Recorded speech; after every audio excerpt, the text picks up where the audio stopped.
The island of Sado in Japanese history was perhaps most famous for the biggest or one of the biggest gold mines in Japanese history. Now, this mine wasn't officially active until about the early 1600s, but it is clear from today's story that there were people who knew the secret of Sado Island almost 1,000 years ago. And even in the Heian period, there were people who struck out onto Sado Island to go secure for themselves riches beyond their wildest dreams in the form of gold. Yokoso owashitare, and welcome back to yet another Heian period folktale from the Konjaku Monogatari Shu. If you like Japanese history, Japanese culture, or just storytelling in general, please don't forget to like the video. Please subscribe to the channel because there are plenty more folktales where this one came from. And with all of that out of the way, let's get into the story. Once upon a time, imawa mukashi. In the province of Noto, it was a common practice for people to mine iron ore and offer it up to the governor's office. Well, I say offer up, but I imagine that it mostly had to do with taxes and wasn't given to the governor out of the sheer goodness of the hearts of the people. Now, during the gubernatorial term of a man whose name is unknown, there were 6 known iron miners, who primarily supplied the governor with his iron. Our story takes place with these 6 miners as they were one day just kind of hanging out, shooting the breeze, when the head of these 6 miners, because this is ancient Japan and so everything has to have a hierarchy, casually mentioned that he had heard from somewhere that on the island of Sado, there was a massive abundance of gold. The specific phrase that he used to describe it went something like, "The flower of gold is blooming." Now, it's clear that this was not something that this miner wanted to get out, but the governor had evidently built up a whole network of informants, and somehow or another, the news of what this chief miner had said made it all the way up the provincial ladder and to the governor's ears. But the governor was not a rash or an ill-tempered man, and so he called this chief miner to him, buttered him up with all sorts of nice gifts, and then asked him about these rumors of gold on the island of Sado. The chief told the governor, "Ah, so you heard about that. Well, sir, I can't say for certain, but I happened to be there not that long ago, and I saw a place that I'm almost certain contains loads and loads of gold. And it seems that while I was telling the other miners about it, the story made its way to you." The governor replied in a cheery mood, "Indeed it did. But I'm curious, would you be willing to go back there and bring back this gold if it really is there?" The chief said, "Well, sir, if you send me, I couldn't very well refuse, could I?"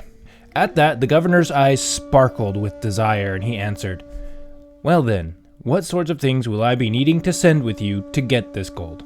The chief replied, "Well, I wouldn't even need any men. Just give me a small boat, a few days' worth of supplies, and that should be plenty."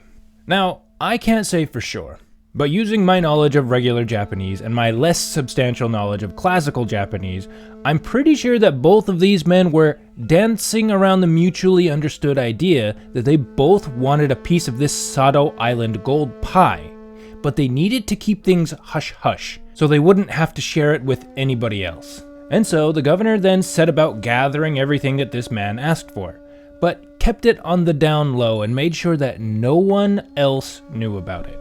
And once the chief had everything he needed, he stealthily headed for Sado Island.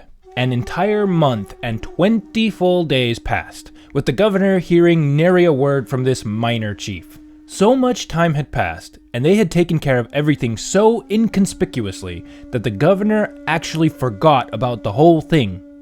It completely slipped his mind. That is, of course, after all this time, the chief suddenly showed up at the governor's place again. Now, because they both were working on this in secret, the chief didn't just mosey on up to the governor and blithely report his findings. Oh no. He just made himself visible. And when the governor saw him hanging around and suddenly remembered the whole thing, this whole plot that they had come up with together, he very politely and quietly excused himself and went somewhere with no other people. The chief understood what was going on and also slipped away after the governor. But apparently, somebody in the vicinity saw what happened next, because when they finally rendezvoused, The chief handed the governor a black lacquered box that seemed exceptionally heavy for how big it was. And without saying a word, the chief and the governor went their separate ways. And the governor hurried back inside his home, taking this heavy black box with him. After this little exchange, the mining chief completely disappeared. No one saw hair nor hide of this guy at all. The governor, who was clearly expecting to get more from the chief, sent his own men to scour the surrounding area, but nobody could find him. Not a hint, not a whisper of his whereabouts. And no one could even guess what his motivation for disappearing was. Some thought that maybe he went back to find more gold and something happened. But no one really knew. But others wondered if maybe he had no interest in sharing the gold he had already found for the governor and was trying to take it out from under the governor's nose. However, rumor was that this one little box that the governor managed to get, this one box of gold, contained more than 1,000 ryo of gold, which is somewhere in the vicinity of 40 pounds or 18 kilos for you non-American types. Which, if we think about the previous stories, with 100 ryo of gold, Jerry was able to get an entire Buddha statue foiled properly, and that was enough to earn him the goodwill and extended stay in the governor's house, the governor of Echigo's house. So 1,000 ryo of gold from just one visit to this island. There's a lot of gold there. And thus was it said among the citizens of Noto that there was gold in them thar hills of Sado, just waiting to be unearthed, and that the old mining chief had disappeared into the night after having found all the gold that he could have ever wanted. And actually, that is the end of the story. Yep, this one was particularly short. But again, I find it fascinating for the historical implications of this story. Because, like I said, the first gold mine on Sado, and I don't even know if it was a gold mine, it may have been a silver mine, but there was a massive gold mine in Sado in about the 1600s that was huge and super famous. And yet 600 years before that, around 600 years before that, there were people who knew that Sado had gold, that there was gold in its rocky depths. Rocky depths, yeah. In fact, one of the interesting connections that I have is that when I was back in my college days and I took the one classical Japanese class that I could get my hands on, one of the activities that we did is we had a scroll from the 1600s. Was it the 1600s? I think it was around the 1600s. But it was a scroll depicting the work that the miners of Sado, of the Sado mine, actually, it just depicted what they were doing. And it was our job to go in and look at the script that was there that would accompany these pictures and describe what was going on. That was really hard because the ancient Japanese, like in the 1600s and whatnot, their old style of writing was just, oh my gosh, it was so difficult to decipher. Although I shouldn't complain because I can read the word minimum written in modern day English cursive, and apparently that probably would make zero sense to somebody who wasn't educated in how to read cursive English.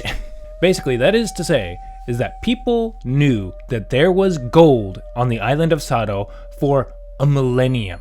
This was a secret that apparently was known by so few people that it wasn't actually made into a full-blown mine for centuries. For centuries. And yet, the ones who were privy to this information knew that there was gold there. Anyway, I'm going to go ahead and end it there. If you enjoyed this story, please give the video a like. Please subscribe to the channel because, again, there are plenty more stories where this one came from. And please share with your friends, share with your weeb friends, your storytelling friends, your friends who just need something to put on in the background while they do menial house chores or whatever. And if you've been watching all the way up to the end here, I thank you sincerely. Ito katajike no koso haberi kere. And hopefully we will see you in the next story, which is yet another story about a man who comes across a treasure unexpectedly and becomes extremely rich for it. Well, sort of. You'll see. Anyway, thanks so much, guys. We'll see you later. Goodbye.